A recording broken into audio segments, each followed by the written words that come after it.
My name is Ella Blumenthal, and I was born in Warsaw, the capital of Poland. And I am a survivor of the Warsaw Ghetto, Majdanek, Auschwitz, and Bergen-Belsen. It is very difficult to identify one dark moment in a sea of darkness where I lost almost every member of my family. And whilst fighting for survival in the Warsaw Ghetto is when I realized that the Nazis were actually determined to exterminate all the Jews. This Nazi plan became real to me as I lost one family member after another during the daily roundups.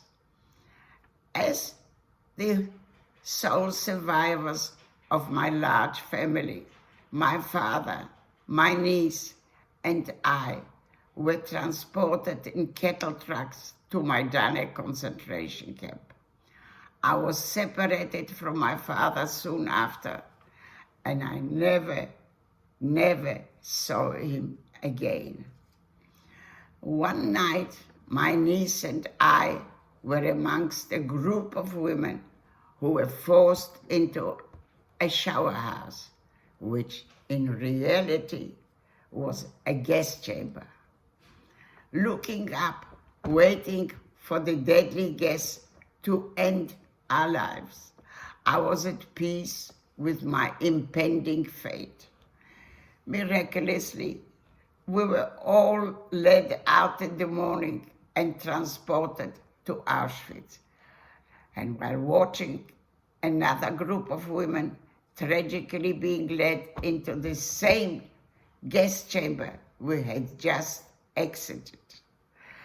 Even though I had stared death in the face many times before and subsequently, this perhaps illustrates how close to death I actually was.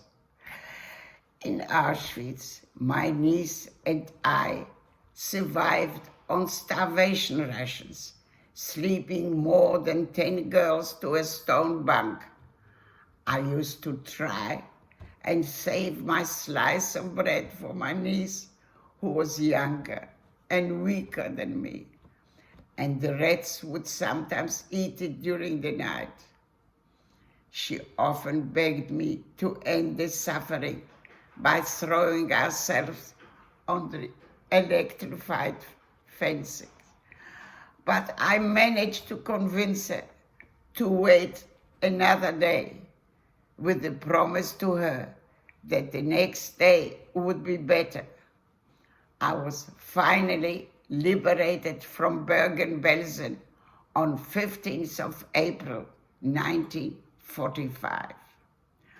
What sustained me through this darkest period of my life was my faith in God and the strong will of survival, hoping that I would be able to tell the world what had happened.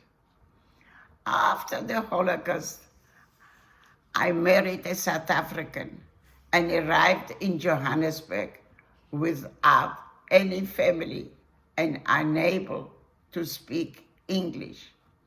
It was then that I decided that I would not allow my past to define my future, and I dedicated myself to raising a family. I purposefully focused on the positive and refused to allow my traumatic past to play any part in my plans for my and my family's future. Only much later, I was able to talk about what had happened to me. I continue to live my life with joy and positivity. I never sleep with closed curtains, so that every morning I can see the dawn and sun coming up, and that gives me fresh hope for the new day.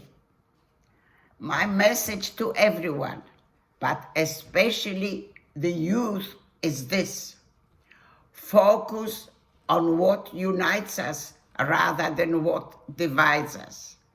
When you take the time to really understand each other, no matter what ethnic or religious background, you will realize that we have much more in common than you think. Prejudice and bigotry only fuels hatred. And what happened to me can easily happen again if hatred is allowed to flourish. I am passing this baton of love and mutual respect to you, the youth. Without your active involvement, evil can and will triumph again. This is something that only you alone can achieve if you take my message to heart. I am now 100 years old, and my wish to you is to remember what happened to me and to do everything in your power to make sure that it never happens again.